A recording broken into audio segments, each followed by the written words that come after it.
Hi, and welcome to The Building People, the show where we spotlight the career journeys and hard-won lessons of the people who keep Britain's buildings running. I'm Paul McCorkadale, I'm CEO of Great Edge, and today I'm joined by Alex Green, head of Let's Go Zero at Ashden. Alex has spent over 12 years building the movement to get UK schools to zero carbon by 2030.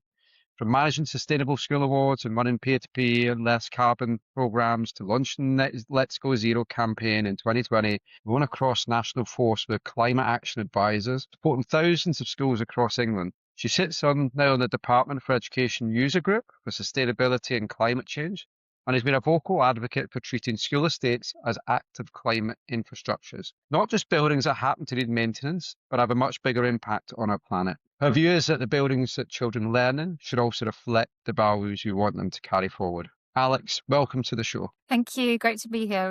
Really glad to be joining you today. Excellent to have you, and I'm really looking forward to hearing much more of your journey and what you're doing because some amazing stuff. But I suppose let's just start there with your journey. You've had a fascinating journey of where you've been, from mapping land and early in your career, and literally, from what I can gather, wading through sort of rivers and sample waters and whatever else there, you know. But now leading this zero carbon for schools, which I get really excited to, and we'll come on to that. But give us a whistle stop tour. Give us a bit of an insight into your journey of how you got from there to here. So I guess I'm one of those people that sort of started out in sustainability and sort of were doing it a bit before it became trendy, really. That's the way I like to say. I never had a sort of game plan to be working in education and sustainability. It wasn't schools that was the focus of my career early on. As you said, I did various different things in different roles, did a lot of work for the Environment Agency and regulation and things like that. Did quite a bit of work with small businesses, so supporting small businesses to take action and to know what they should do and to reduce their impact. But then it sort of evolved as careers do these days. I work for Ashden, which is a charity, so Ashden Climate Solutions. We're based in London. And I started out with them running their Sustainable School Awards, so looking at showcasing what individual schools were doing across the UK, where was the best practice and what were they doing. But we could see that the awards model didn't work as well for schools as it did in other sectors because no schools were taking action to win an award. So it wasn't creating action. It was recognizing what was being done already, which is brilliant and has its merits. But what we wanted to do was to create change. So over quite a lot of years, we developed, first of all, a program that was called Less CO2 that was working with about 100 schools a year in clusters across cities in the UK and helping them share what they were doing. And again, it was great, it was really exciting, and we could see the impact it was having. But we could see that 100 schools a year is just not going to cut it. 32,000 schools across the UK. There wasn't the pace that we needed because of the climate emergency we could see. We then, in 2019, we had our student strikes and literally students marching down the road shouting at us with placards, made the sector sit up and notice. It made the government, the FE and school leaders realise that there was action that needed to be taken, and that demand just jumped really, really quickly. So we created Let's Go Zero as a campaign to measure that, to count it, literally to count how many schools, colleges and nurseries there were out there that wanted to be zero carbon, that wanted to take climate action. And that's where it all started off. And those numbers keep growing and growing. We've got over 8,000 now that are signed up. I mean, it's Wow. there's an enormous weight of movement going on across the education sector to be more climate active. And the campaign's there to help them through our advisor network. It's there to support them. I completely forgot about that where you just mentioned about them marching and stuff, and I completely, I suppose, maybe was doing something else at the time, listening to it, and just thought it kind of went away. But by the sounds of it, the impact that they had of actually standing up and making a voice for themselves is literally been profound. When you look at what you're doing now, that's unbelievable. Yeah, and it really worked. It really made a difference. And I regularly speak to organisations who say they change what they do. They change their programs, or they change the things that they do because of those strikes. And we know that the government noticed and took action because of that. I mean, I was there with my kids who were a lot younger then, sort of marching in the streets with them. And we, as our charity, we went out in a sort of group of us together, and it was really interesting to feel that that real demand and appetite that was there. And I think that really spurred on our work for working in education and climate change. You ended up in this journey of getting to where you are now, but those bits in the middle were similar but different. You know, even the bit you say you joined Ashden doing a certain thing, but that was different as well. Is it always been your drive to do where you are now? And is that what when you've seen in other places in the world? Is it the same thing, or is it different, or is there commonality? I'm just curious of where that linkage comes. Yeah, I do think that there is a link there, but you know, looking at my background, I was born and brought up in South Africa, lived in the UK for a bit, lived in Hong Kong for a bit. So ended up traveling quite a lot when I was younger. And really, I do think that opens your eyes to the wonderful world out there and nature and the environment. I think I'm a sort of really classic sort of geographer as well. I think that's always been a big passion for me. I did geography all the way through school. I did my degree in geography, and so that understanding of systems and I think also understanding about the human impact on systems has always been something I've been interested in. But yeah, it's one of those careers, as with most people's careers, that they evolve over time and things change. When I set out, you know, when I'd finished my master's degree, there weren't that many jobs in sustainability out there. There was quite a niche thing. It was still lots of sandal wearing hippies out there. It was not mainstream at all. So now it is a very different market now. Yeah, and I suppose the Ashton's piece that you did there, I mean, you gave us a little flavour of it, and I get the drive that came from the pupils, pretty much from the people in these buildings and these schools and whatever. I'm just curious of when you put this together, what was the actual gap? You mentioned something about change earlier, but give us a flavour for what is that gap that you, with Ashton's Let's Go Zero, is really trying to plug that you believe needed to be done, needed to be changed. Give us a flavour for that, then, Alex. So what we saw was that there were school leaders who wanted to take action, but they weren't being enabled to do that because there is, rightly so, if you're a government department, you don't want to be imposing things on your users. You don't want school leaders to have to do something more. And that's right, because, you know, our head teachers and school leaders are amazing people and they are incredibly overworked already. What we wanted to do through the campaign, it was about showing that there's a willing audience, that they really want to do this. And actually they're struggling to do it on their own. And there's a whole lot of people out there reinventing the wheel every day, whereas actually they just need to be helped and supported to do what they already want to do. And once we'd sort of established that through the campaign, through the growing numbers, I've been working with DfE right from the early days of the campaign, and they've been really supportive of that, to be able to say, right, okay, we can see and we acknowledge this demand, and that's where the sustainability and climate change strategies come in.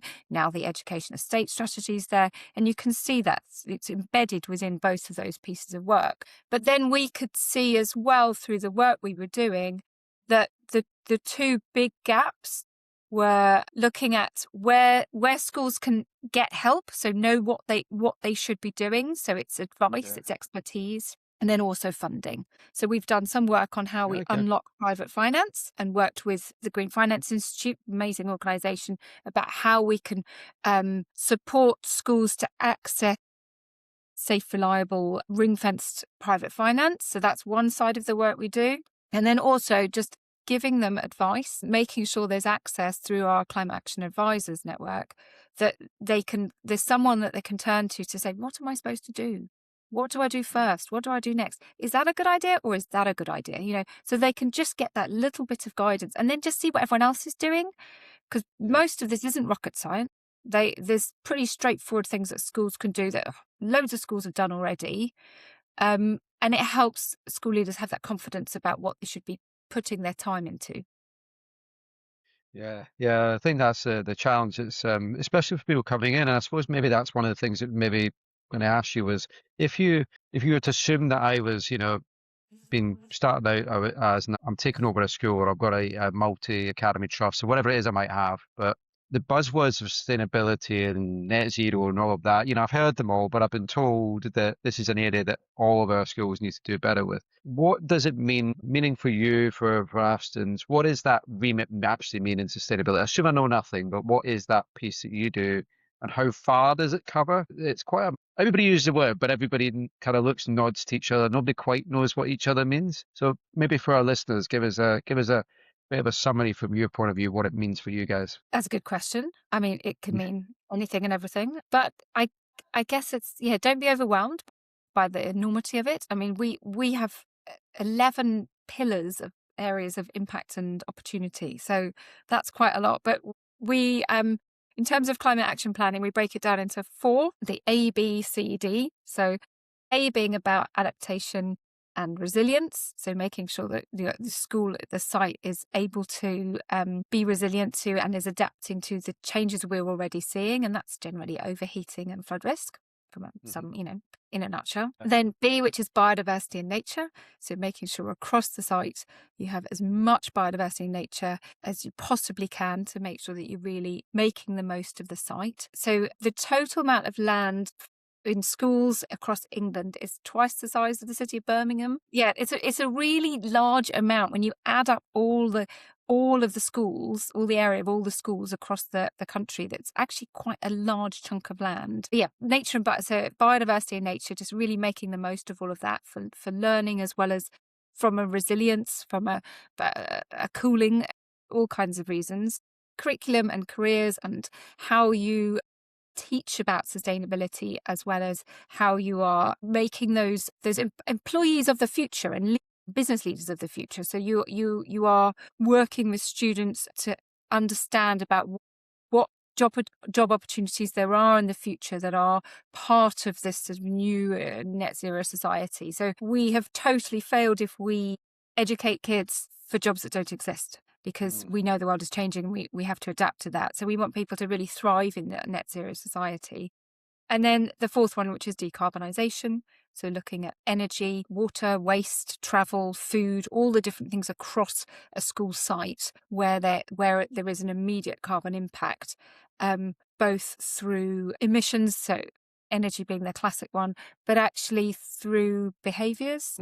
School lunches are a really easy example to think about. If a school makes a rule about what kind of packaging you can have in your packed lunches, so no individual packaging, you must put things in pots, it immediately changes what the local community buy in the shops, because they can't send their kids to school with everything individually wrapped anymore. So there's this, and that's a very sort of simplistic example, but that's the sort of thing that we know there's an immediate impact. As well as the way people travel to take their kids to school affects the air quality and the congestion and the way that the parents then travel to work themselves. And so there's all these wonderful impacts that are wider than just energy use in the school. So A, B, C, D. Well, I'm really glad I asked that question, because I've just learned 2 things that I didn't really fully understand. Yeah. And I love the one about the future businesses, the future employees, the people that are going to be our future. It's probably often just overlooked. It's kind of like, we'll get all these things, we'll make the magic happen somehow and won't really tell anybody, but we'll get our numbers to where they need to be, rather than how do you change it for the long term? How do you make this have a wider impact? And then that last bit you were saying, I'm listening, I'm smiling about that bit about, I'd never thought of it that way, the packed lunches of what that does, and the number of children, and then multiply that up by the families that then slowly maybe change the way they're buying because it's easier than buying multiple of different things. That impact's huge. And you probably even see that from you even thinking about, schools get closed for whatever reason, but sometimes it's because something isn't working properly, the school can't open or whatever. But just thinking of that point you just made, that impact of that school closing probably impacts the parents, which impacts maybe the grandparents, which impacts the travel, which impacts the business, because the children couldn't go to school. And that day, for whatever reason, could be the boiler blew up or anything, but you know what I mean, something that causes that. But the ripple of the schools outward in that town is huge. Yeah, and if you look at the flood risk, okay, for schools, so you're talking about schools closing, 1/3 of all schools are currently at flood risk. We keep going the way we're going. By 2050, it's 2/3 of all schools will be at flood risk. Wow. And that always sounds incredibly shocking, but if you think about the fact that we tend to build our schools in the middle of towns, in the flat bit where you can have a football pitch, you can see why they generally quite at flood risk. So there's reasons for it. So if your school can't be open because of because it's flooded or its access routes are flooded, it Yeah. doesn't even have to be the school. That means parents have to stay at home, look after their kids. There's a real immediate impact on that community economically. And so we really need to get this right. We need to Mm. have the resilience. We need to have thought through all these challenges. Um, and that wider reach into communities. So there are 10 million people in schools. And it's Wow. about so 1 in 6 of the population. So Yeah. go to a school. So it's about 9.5 million are students and about 500,000 are teachers. So that's your rough proportion. That's a lot of people. That's an Yeah. enormous number of Wow. people. I think I think it's 42% of households have school age or younger children in them. So it's, Right. the reach is really, really enormous. When you want to educate a population, the school Yeah. system is a good way to do it. Yeah. Yeah. Yeah. It's brilliant. That it's definitely got my mind thinking a slightly different way from what you've and in just those comments you've made there. And that you're inspiring thousands of these. You said it's not even thousands; it's millions. There's thousands of these students and leaders in these schools running. But I mean, how's that approach changed? Because you mentioned it earlier about sustainability as a piece of work has drastically changed in the last number of years. But how's your approach then? I'm going to use the word selling, but trying to get people bought into what this means, what they have to do since you started on this journey. Has it changed much? Has it been different ways you've had to position it? Has regulation changed it, made it easier? What's changed in that way of delivering it? So just on your numbers, before I answer your question, there's about 3.5 million students are in Let's Go Zero schools currently, just to Wow. show that number off. But yes, yeah, we are changing actually the way that we talk about the approach to net zero. And because across society, unfortunately, there's quite a lot of pockets where net zero is not exactly the key word, but there are a whole load of really, really good advantages, real positives to taking climate action in schools that have nothing to do with the climate and carbon. It actually, most of the things that happen across the school for climate reasons are actually there to support a better place to work and learn. There are benefits to those students. Just if you look around the education estate across this country, the state of school buildings is absolutely diabolical. I mean, we know that, there's no secret. It's all the documents, all the reports show that. There is a really big challenge with underinvestment and literally school buildings falling down a bit here and there. So we need to be able to show the value that we put in education, because that's what you see in a school. That's what parents see. So if you think about parents and what they see when your kids are in a primary school and you take your kids to school every day and you pick them up, you don't see the teachers and the head teachers sitting in the evenings marking. You don't see all the governors' meetings. You don't see all that. You see the building. And that's how you see the value that we as a society put on education. And that's what the kids see. So there's a real sort of motivation to make sure our buildings are better and that they visually represent the value that we put on education. And making places nicer to work and learn, but to work, I mean, we've got a teacher retention issue in this country. If your building is nicer, if Mrs. Smith gets to walk past some nice nature and flowers on her way to get a cup of tea at break time, she's more likely to be happier than if she has to walk along a bit of concrete and it all looks like the paint's peeling off and it's decrepit. So, we know by making them better places to work and learn that there is a really clear benefit to the education environment. And So the that secret to kind of net zero is don't mention net zero. That's the answer. that's what I was going to say. You literally talked about, I suppose, the value back to each individual of why it makes a difference. And the net zero bit, near enough, is like the stealth. It's in there, it's doing it, but most people are seeing another value and getting brought along the journey for what they think is different reasons for actually achieving the same.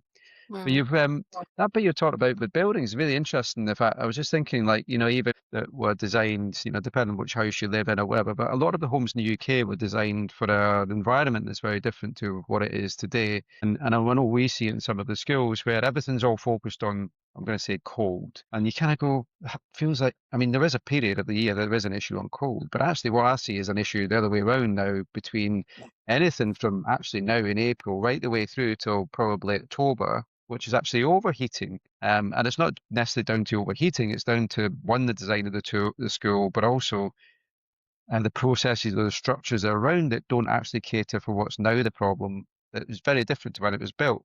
I mean, do you see similar in that sort of way that this schools that are too hot are not a great place? I mean, if you're in the house and you're too hot, you can't really function. But Yeah, absolutely. Schools are designed for a climate that's already a degree cooler than it is now. They're already even before we get into the real climate heat that we are expecting and already seeing a bit, they are already too warm. So they're not designed in the right way. And this is the old buildings and the new buildings. Not, or if you occasionally see a nice new building where they've thought about it, but most of the time, even the new buildings, sometimes they're worse. And lots of glass atriums. Goodness yeah, me, it's like yeah, educating in a greenhouse.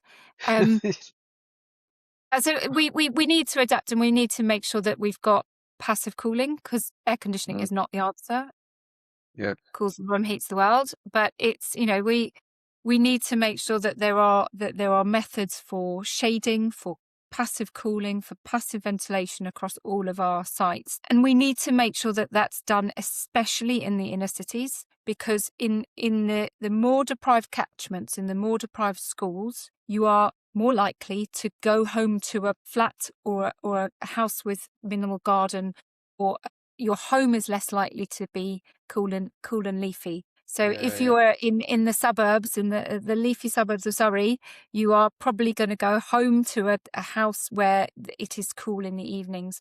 If you are a young person and you are in an inner city school and you are in an overheated inner city school all day, to go home to your incredibly hot flat, that's not fair. We need to make mm, sure that those areas are getting that priority investment to really support it, because you yeah, you can't learn. There's an amazing piece of research that's been done, I think by UCL, showing the cognitive change in students when in terms of extreme heat. I mean, we all know that you sit in a hot, stuffy room, you get a bit sleepy and you can't think straight. There's some really, really clear evidence now that with the temperatures going the way they are going, and what we see, that we will have a substantial cognitive decline in our mm. students in school buildings, which is just it's not acceptable. No, no, yeah, because you're just your next generation is going to be the ones that are impacted really from the fact that, those number of days at that school didn't actually function because couldn't. And I think your piece said about like earlier you were saying about educating and coaching as well, kind of must fit into that. One of my son's earlier schools, and I remember sat in it's built who have that passive airflow piece, and you kind of. But the problem was nobody understood that that's what it was built for. Nobody knew what the thing in the wall did. And I'm sat there and it was getting warmer and warmer and warmer. You could see people sweltering and taking stuff off and whatever. And eventually I went over and said, "Is any chance you could open?" I mean, it's designed really nicely. It all flows up. It's got the open vents at the top. And three, four people come over and went, "What is it you're looking for?" I said, "Well, the thing that there, can you open it?" And they had no idea what I was talking about. And eventually I went over and did it for them because you're there going, this is crazy. And it's a bit like that, even with this, you might have an area of the school that gets really, really hot. Okay, we'll acknowledge it. Maybe it could be used for some other activity on that day, and you could switch the classrooms around because, I don't know, you're doing an intense session that needs more thinking power. But you just think it doesn't need to be rocket science. It doesn't need to be over engineered.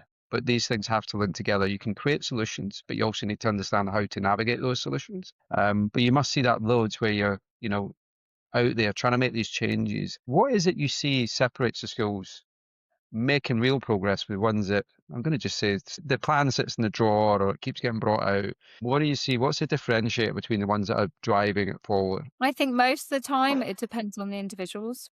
Mm, That really tends to be that pivotal point, is if you need at least one individual in that school that's going to lead it and drive it. And the reverse of that is actually if you've got the wrong person in the high enough leadership role who doesn't agree with any of this, that can also be a bit of a blocker. We see that less and less and less, actually. Most of the Okay. time, there's a real sort of movement towards trying to do what they can do, and they're trying to find the time, and they're trying to find the ways to do it. And it's becoming the normal now. We used to say that about 20% of schools were really keen and really enthusiastic. It's way more than that. The recent data from DfE shows that it's just over 60% of schools who are either have a climate action plan or are putting one in place. So Okay. that's a massive shift. 2 years ago it was 40%. So that Yeah. shift is taken. It is the normal. It is the mainstream way of doing it now. But yeah, we see when it is an individual or a group of individuals who are leading it, then it really flies. Then it's wonderful to see. The fact you said it's the people, It's because always often people go down other routes, don't you? And you kind of sit there thinking you could have as many solutions, you could have many things on the table, but you just kind of reiterated what we see all over the place, which is it is the people. Can the people make it happen? Are they motivated to make? Have they got the time? Is it set up for success? Not necessarily anything else. And if you do that, you're probably going to start moving the right needle, aren't you? But people in buildings aren't always a good thing, though. So we also see some very, very clever buildings that could work a lot better. And then when we put people in them and we don't tell the people how to use it, then we see that the buildings don't work the way they're designed. So there's Yeah. a real role in making sure the people within the buildings know how to use them and know what they should be doing. And you were talking about windows and having windows open and ventilation, stuff like that. So the understanding of actually, if it's very, very hot outside and you've got a tarmac playground outside, you shouldn't have your window open. You maybe should have had it open first thing in the morning, and then you air is hotter outside than inside. And those things about just understanding the best way to use the building. We get a lot of that in the winter as well, about the idea that they want it hotter and colder, and putting individual thermostats in or individual controls in rooms. I'm very much against that. It's the sort of thing that should be controlled. There was a wonderful estates manager for a college in London who I will not name. I won't name the college. He installed thermostats in every single classroom across the whole estate, and they weren't plugged into anything. They were just stuck on the wall. And he controlled the temperature of every room in that building from his smartphone, because he knew what temperature it should be. It's 16 degrees, in case you're wondering. He knew exactly what temperature, and he made exactly the right temperature. And they were there, turn it up, they turned it down, they turned it up, they did whatever they wanted. And they felt like they were in control. And, oh, that's better, I've turned it down. That's great. Yeah. He controlled it all. So yeah, there's people are good, and they're not always. Yeah, it's that perception thing, isn't it? Yeah, there was a big manufacturer many years ago, and you'll probably have seen it in office spaces. They have it's got a little clear, the same color as a plastic kind of controller, but it just moves round in a circle. Doesn't really have any numbers on it or anything, so you don't really know what it is, but it moves it by something like 0.1 of a degree from there to there. And it's all done down to exactly what you just described, which is people want to feel like they're in control. And if it moves a little bit and they feel a little bit hot air, they think they're now winning. So they're happy to accept it, but it hasn't impacted the system in any way. But I suppose that's the bit, isn't it? The little light came on, so it must mean it's Yeah, working. it was It's and there's like, a red yay. light, so the red light feels hot. Yeah. But I suppose that's the thing with this, especially environments like schools, you've got people who are in their day job with so many things to do.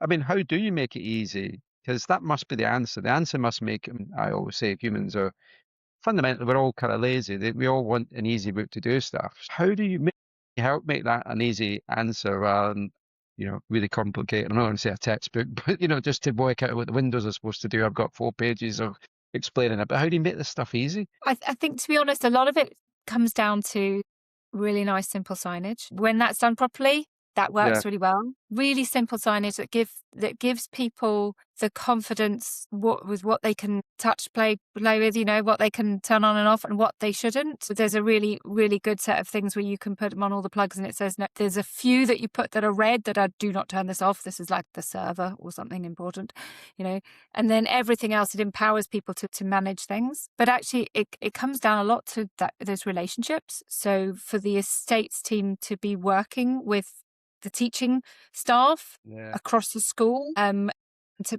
be working collaboratively together about, we can make this a better working environment, but I need you not to touch the thermostat to do that, and so that the understanding of why certain things. There was another estates guy who used to have his team, another big college somewhere in the Midlands. And he had his team, whenever somebody complained about the temperature, his team were instructed that they were to do nothing, to change nothing, and to go back half an hour later and say, is that better? And every single time, the member of staff said, yes, that's better, thank you. Even though they'd not done anything. So there's, as humans, we're absolutely terrible at telling what the temperature is because there's too many variables there. Yeah. That's so you've talked quite a lot about the people, the human side of it, and it definitely feels to me, it feels like that is, and I see it in what we do as well, that is I always think that's a critical factor. I totally agree. People say behaviors, and making it easy, but also making people understand why, why we're doing this, because often that gets missed. But when you look at the other side of, technology and where stuff is going, is there anything that, if you could wave a magic wand of what you see the challenges are in the space, what's the one sort of headache or thing that you wish somebody would solve or make it easier, or just, is there one that comes out that you go, I wish we could just do that? Oh gosh, that's a tricky question. If there's one thing you could solve, access to private finance, if that we can finally nail that, that would be great. We're nearly there, nearly there. We're hoping this year there'll be the first trial of that. So we're getting there. For the really boring stuff, I mean, when I talk about private finance, it's very, very boring finance deals for things like solar panels and LED lighting and building management systems, where there's no question about whether there's a payback. I mean, this is a bit old school now, that sort of technology. We know what it does. We know what the use was before. We know what the impact will be. So, really, really good sound investment type stuff. That would be a big game changer because it will enable a lot more work to be done. For those who aren't familiar with it, schools are currently not allowed to take loans. That's why this is needed. So they cannot borrow money, even if it's for something that's really, really straightforward like this. Sorry, Alex, is that so they can't borrow in from the basically can't borrow from a private sector? Yeah, because they're public sector. So if a school takes a loan to do works on their site, if it's a private loan, it counts towards the public sector debt. So it's Right, not allowed. okay. So there's Because a you can few things imagine you're that, allowed to borrow on. So like you can hire like photocopiers and things. There's certain things that you can do on an operational lease. yeah, But if officially you can't, and it's something that we're really working on. yeah, okay, yeah. Because that's a blockage, isn't it? I mean, unless you've got the free cash, you need to enough pay ahead to get what you need to then win, and without being able to do that makes it really difficult. I mean, I can understand why it'd probably been put in place because being able to control that across so many schools and everybody doing their own individual deals or whatever makes it a bit risky, for public finance. Yeah. Um, And there's a lot of cowboys out there who would like to sell schools all kinds of things. So yeah, and not the best deals and not on the right. Yeah. So yeah, there's a real need to be cautious, but yeah, they're working yeah. on a really good solution. And you've been a lead judge for awards and different things over the years. Who was the person early on, maybe early in your career, but who shaped the way you think about environmental leadership and your approach? Who's those influencers been in your world over the years? Oh, that's a good question. I don't know, probably lots of people. I think I've had a lot of people that I've worked with over the years where I've seen from the way they approach challenges and the way that they approach sort of climate action. Having worked in the Ashden Awards, part of our work for many years, both on our school awards, but then also on our UK and international programs, I've seen some amazing people running projects and businesses and organisations all across the world, and they are always totally inspiring. There's lots of others. There's people who I've worked with who have that kind of attitude where it's like, come on, of course we can. Why not? Let's just do it.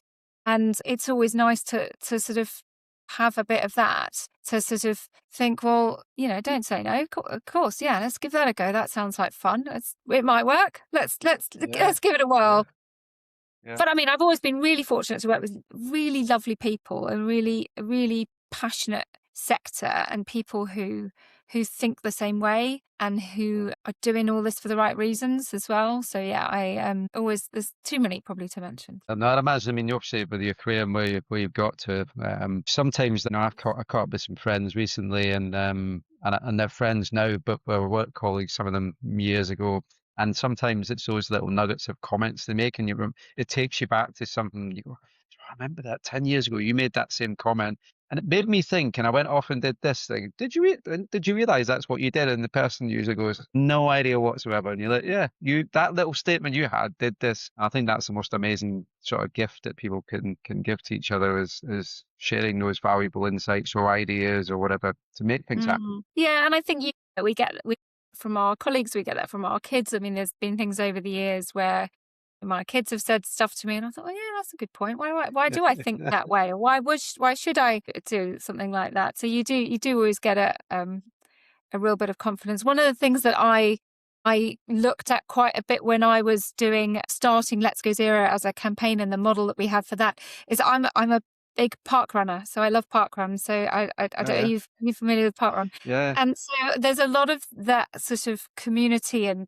people doing things together, and the way that it's that network of like-minded people. And there's a lot of that I've brought into the way that Let's Go Zero works. I mean, we have a lovely map on our website now that's got all the, it's got all the schools in it, and that was a pure copy from Parkrun. The idea is that you want to show how many people are doing this, how many people are involved, and really showing off the numbers as well to make it visibly as big as it is.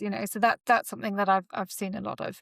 That always helps. So when's your first Zero Park run then? I'm here listening, thinking, going, I can see she's going to bring them all together. We're now going to she's going to do their own park run, and I think there'd be a sudden drop in Let's Go Zero numbers of it. Made them all run around a park every week. I think there'd be a few. There's a few passionate runners in our sustainability schools community. We talk about running all the time, but yeah, I think there's a lot of them that would be really put off. Yeah, I was going to say it might be a slight hurdle for the membership or whatever. You kind of going, well, I want to join that. I need to do a park run every 6 months or something.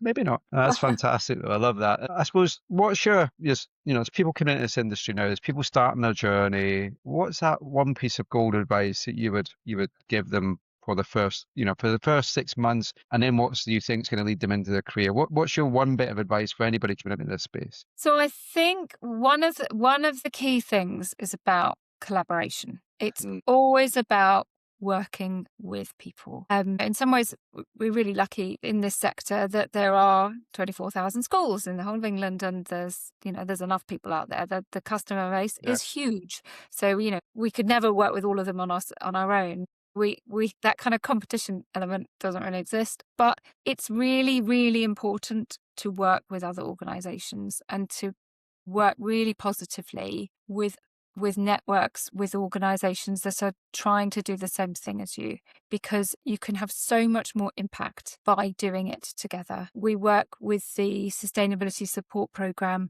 from DFE, so Climate Ambassadors, the Nature Park, and the Sustainability Support for Education Hub.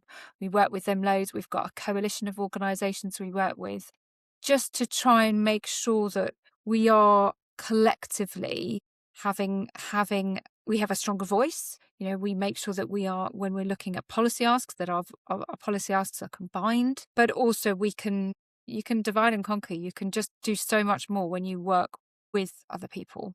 I think that's my biggest sort of message I would give to people, is just, work with others. Yeah, that's fantastic. We often get, especially early in the career, everybody's out kind of running and just trying to do their thing. And what you realize is that those around you are the ones that will help you, but equally you'll help them. And it's a two-way thing. But by doing that, everybody wins, don't they? And that's the bit that I think often gets, especially early in your career, because you're so eager to make a difference or show that you can do something. But that collaboration, we've all seen it, especially if we get further on in our careers and we see it, you see how important it is. How do people find out more? So you're doing some fantastic work, individually, personally, of your passion for this, but also what you guys are doing as a collective. How do people get in touch? How do you get involved? What should they do? So they should come to our website. So Let's Go Zero. If you just Google Let's Go Zero, you get us. We're there, and they can find out more about the different things that we do on the website. And there's points there to get in touch. But yeah, always happy to chat to people who want to find out more about what we're doing, or get in touch with me on LinkedIn. I'm pretty easy to find through a quick Google search. So it's always happy to talk to people and to share what we know and to learn from others. Yeah, always keen to learn what other people are doing. Excellent. Well, Alex, this is absolutely amazing. Really enjoyed hearing part of your story, but also the amazing stuff that you guys are doing across all these schools across the UK. And it's not just for us, but that piece you said about the future. These people in these schools, these children, these students are what makes the UK's future happen, and has such a big impact on them. Moving the needle to zero carbon and for making it sound a lot less scary than the headlines do often. So I really appreciate your insights. Everyone listening, if you want to see what the future of sustainability education looks like, do check out Let's Go Zero. Alex is a wealth of knowledge, as you've seen today. So do you a favor and get in touch with her via LinkedIn. Alex, thanks for being with us today. I look forward to catching up soon. Thanks. Thanks. Bye.